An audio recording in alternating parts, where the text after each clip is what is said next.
येणार आहेत शाळेत, लक्षात आहे ना?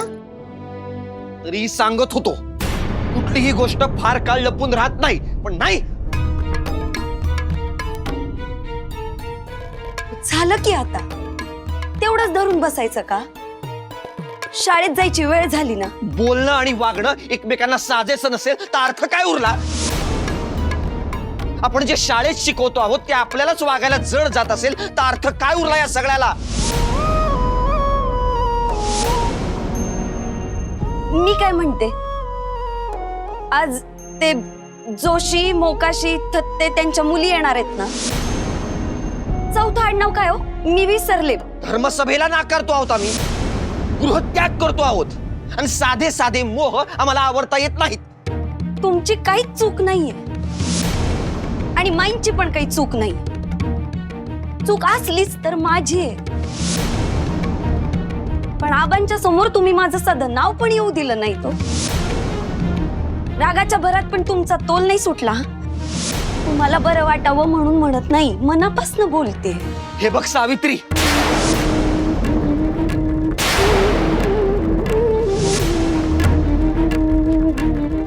हे बघ, आता जे झालं ते झालं. आता मी जे सांगतोय ते नीट ऐक. वाटलं तर हात जोडतो, पण कुठलीही भावनेची ढाल मध्ये येऊ देऊ नकोस. मी जेवढं सांगतोय तेवढं कर. त्या घरातून जे जे आलंय, अन्न धान्य, भांडी भाजी सगळं परत कर. अहो पण काय काय पण काय अर्धवट बोलू नकोस. तुम्ही कधी नव्हतं तो हुकूम सोडलाय, मग मी पाळेन तो. यावेळी असं नाही म्हणालात. मी सांगतोय ते पटलं तरच कर, मग मला काहीच म्हणायचं नाही. कुठलं तरी कुठंतरी जोडू नकोस सावित्री. आजवर तुझं ऐकूनच मी मूग गिळून गप्प बसलो, पण ते किती चुकीचं होतं हे अजूनही तुला पटलेलं नाही आहे काय? पटलंय ना? बघा, पण कशा करता आला? गोष्टी अर्धवट सोडू नकोस सावित्री. हो, सगळं परत दिलं तर आपल्याकडे काहीच उरणार नाही. रात्री काय खायचं हा सुद्धा प्रश्न आहे, तुमच्या लक्षात येत नाहीये का? एक दिवस उपाशी राहिलो तर मरणार नाही होता, पण मेलो तरी चालेल. पण जे त्या घरातून आलेलं आहे ते सगळं परत कर.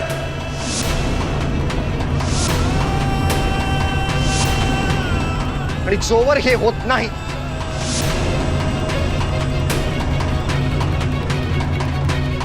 तोवर आपण शाळेत जायचं नाही.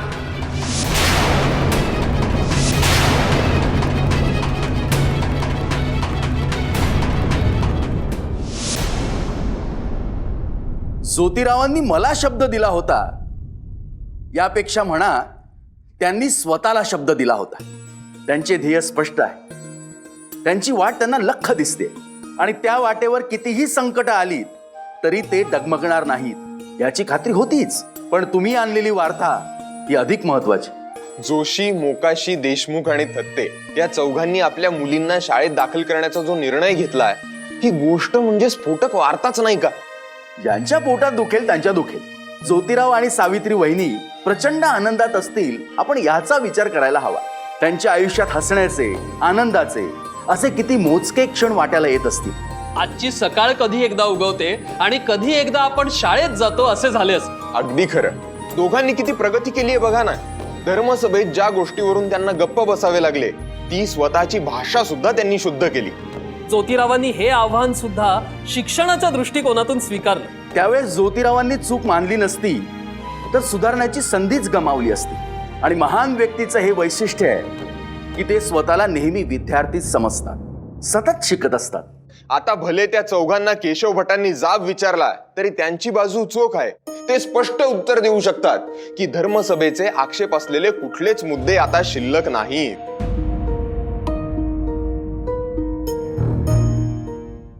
तो जो त्या लोकांस जे शिकवतो ते स्वतः तरी कृतीत आणतो का? त्या गोऱ्यांच्या नादाला लागून उगाच आपला काही बाई बरळतो, त्यात त्याचे काय नुकसान होणार आहे? काहीच होणार नाही.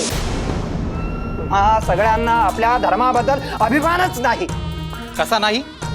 अभिमानच आहे आम्हाला. हो, अभिमान आहे, किती परस्पर विरोधी भूमिका आहे हो तुमची. समजून घ्या, किती जणांनी आपली नाव किनाऱ्यापर्यंत आणली याचे स्मरण ठेवायचेच नाही असे म्हणणे म्हणजे कृतज्ञता ठरेल. याची जाण आहे आम्हाला, पण आंधळेपणाने आपल्या पोटच्या मुलीवर अन्याय करायचा हे आम्हाला मान्य नाही. हो बरोबर आहे. आज आमच्या मुली शाळेत दाखल होणार, विषय संपला. आणि मग गोरे करतात तो सगळा अचरटपणा जो त्या शिकवेल. सोवळे ओवळे तर खुंटीलाच टांगून ठेवले जाईल, अपक्ष भक्षणही करायला लावले जाईल.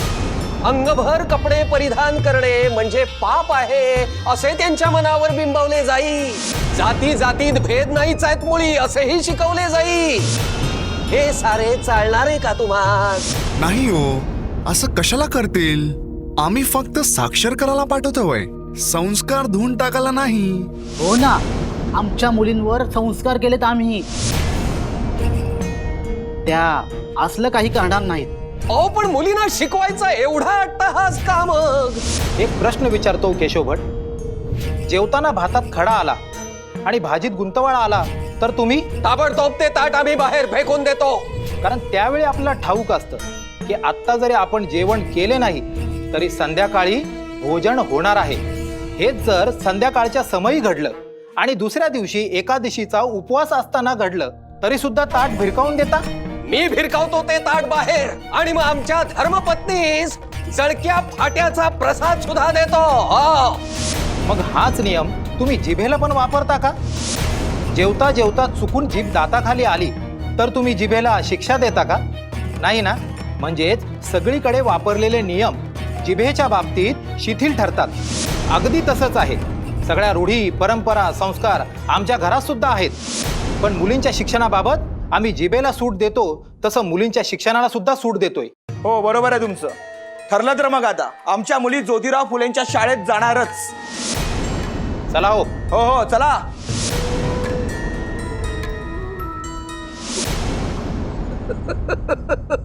आता काय झाले?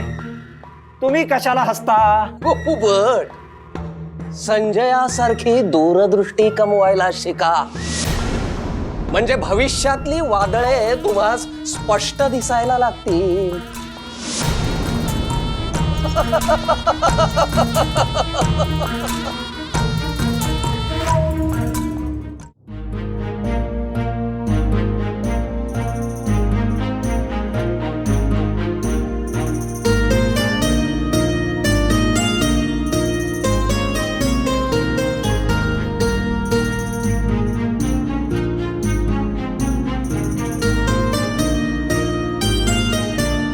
काय ग सखू, अशा एकमेकींकडे का बघताय? आज तुम्ही दोघं बी वेगळे वाटता.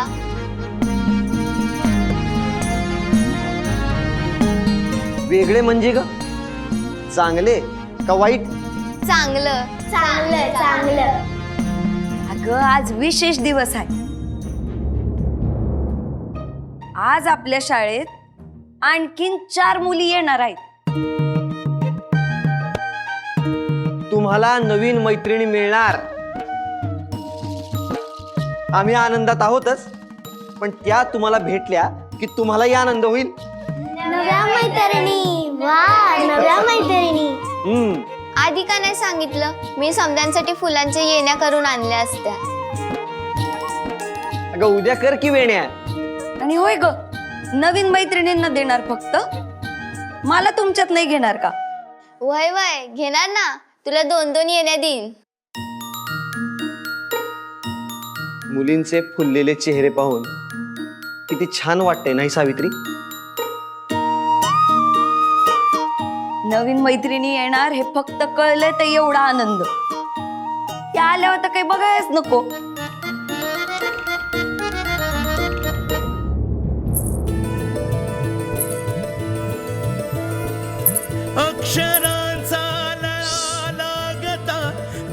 पैंजणांचा आवाज येतोय बघा.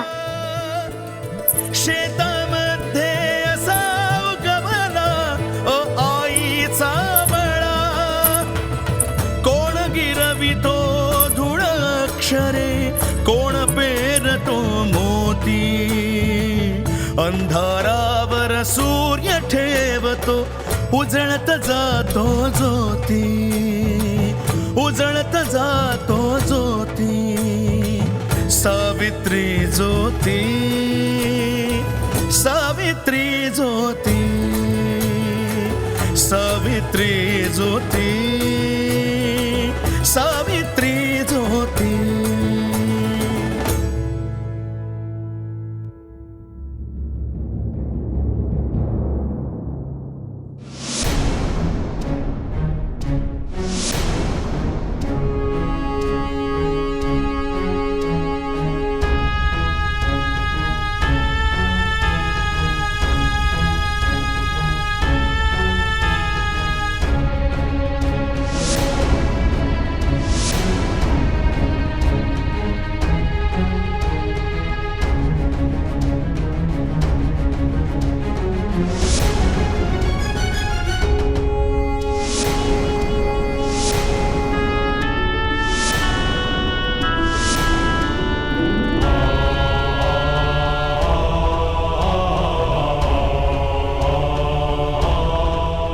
या अशा अंतर ठेवून वेगळ्या का बसल्या?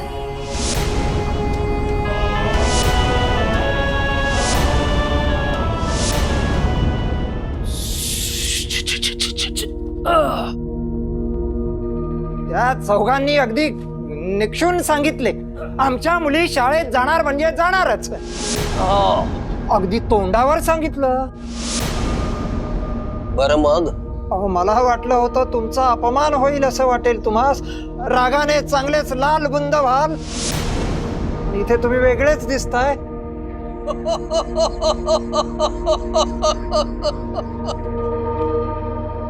गोपोभट, वारा येईल तशी पाठ फिरवायला शिकला तर असे प्रश्न तुम्हास पडायचे नाहीत. कधी कधी समोरची परिस्थिती बदलत नाही असे लक्षात आल्यानंतर परिस्थिती आहे तशी स्वीकारावी सुद्धा लागते. आणि परिस्थिती आहे तशी स्वीकारली तर मग खेळी उलटवताही येते. हो, ज्यावेळी शिक्षणाचा गाडा ताब्यात घ्यायचं आपण ठरवले त्याच वेळी तुमची ही कृती कळून आली. पण आज नेमके काय घडले ते नाही कळले. मज गोपोभट, अहो एकत्र राहणे ही काही सोपी गोष्ट नव्हे. ते चारही पालक काय म्हणाले? मुलीवर घरचे संस्कार आहे. आणि मग तेव्हाच माझी खात्री पटली की मुलींवर जर घरचे संस्कार असतील तर जो त्याने कितीही आकाश पाताळ एक करू दे तरी वस्तीतल्या मुली आणि या मुली काही एकत्र नांदायच्या नाहीत.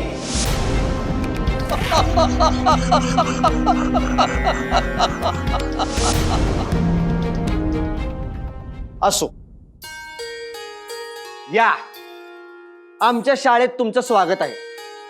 मी ज्योती फुले आणि ह्या सावित्री फुले. या मुली मला सावित्री माईच म्हणतात. ई माई काय बाई किती छान वाटत. हो, आम्ही बाईच म्हणू.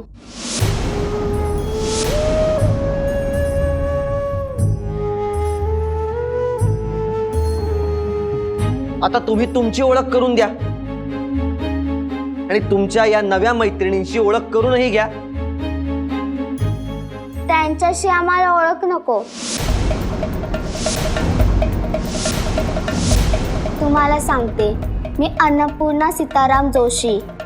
मी सुमती चिंतामणी मुकाशी. मी दुर्गा बळवंत देशमुख. मी माधवी दत्तोपंत थत्ते. यांच्याशी ओळख का नको? सोवळे ओळे पाळणारी लोक नाहीत ही.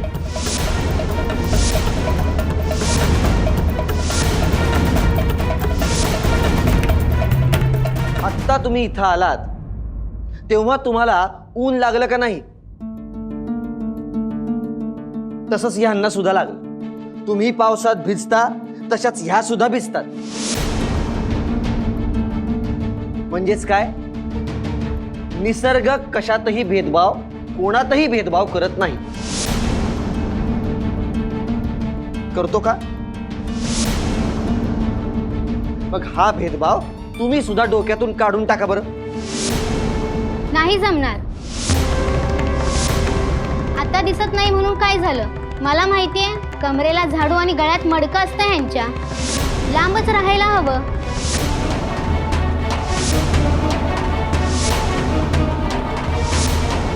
आम्हाला पाप लागेल, आम्ही असं काही करणार नाही.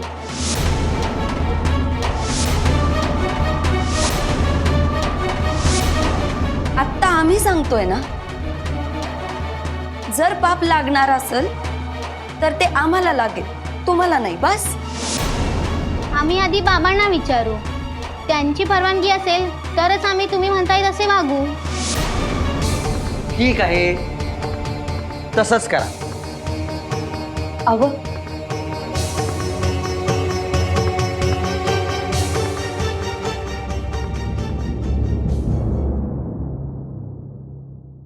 आपल्याला आणि मुलींना केवढा आनंद झाला होता. साधं सरळ कुठलं दान मिळतच नाही ना. पण याचा अर्थ काय हे ठाऊक आहे सावित्री? याचा अर्थ असा का आपलं एक ध्येय आता पूर्ण झालं. आता नवीन ध्येय, नवीन ध्यास. पहा ना, मुलींना शिकवलं पाहिजे हे आता लोकांनी स्वीकारलेलं आहे. पण आता माणसा माणसातली विषमता शिक्षणात आणण्यापेक्षा शिक्षणातनं माणसातली विषमता दूर करण्याचं नवीन आव्हान आपल्या पुढे आहे. आणि यात या मुलींचा काहीच दोष नाही. त्यांच्यावर संस्कारच तसे झालेले आहेत. आपण सांगितल्यानंतरही त्यात लगेच बदल व्हायचा नाही. हा पल्ला फार लांबचा आहे सावित्री. अगं, संत चोखामेळ्याच्या आधीपासून चालत आलेली ही रीत आहे. रूढी परंपरांमधून अनेक समज झिरपत गेलेले आहेत. त्यांना आपल्या वाटेतून दूर करायचं आपल्या पुढे आव्हान आहे.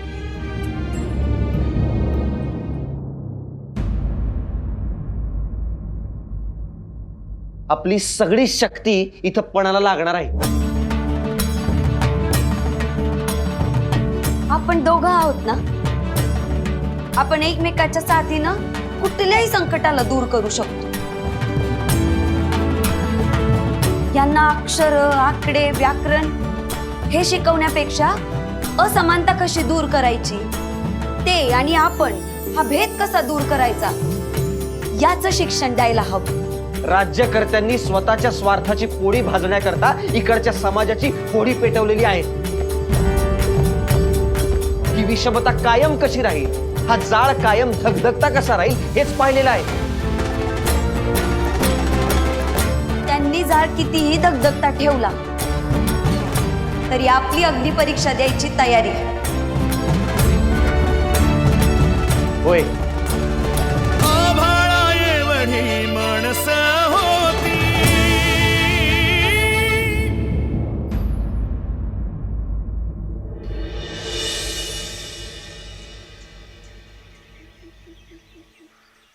सावी,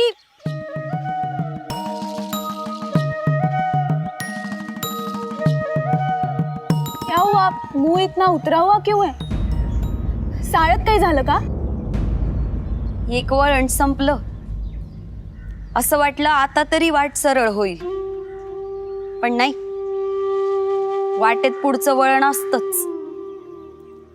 हर एक के जिंदगी में ऐसा ही होता है. वाट नागमोडीच असते. पर जाऊ दे. ऐक, सब्जी आणि आटा ठेवलाय. नाही, नको, तू घेऊन जा. अगं, पण तुझ्याकडे काहीच शिल्लक नाही. मैं जानती हूँ. नसे ना का, यांना राग येईल. ते म्हणालेत उपाशी मेलो तरी चालेल, पण कुणाकडूनही काहीही घ्यायचं नाही. पर आम्ही म्हणजे कुणीतरी नाही ना. फातिमा, रागवू नकोस, समजून घे. आजच सकाळी काय झालं तुला ठाऊक आहे ना. मग तू जे काही आणलंयस ते घेऊन जा. अगं, पण माझी शपथ आहे बघ. तुला ठाव है, सौगन का वास्ता नहीं दिया होता तो ये फातिमा किसी की ना सुनती.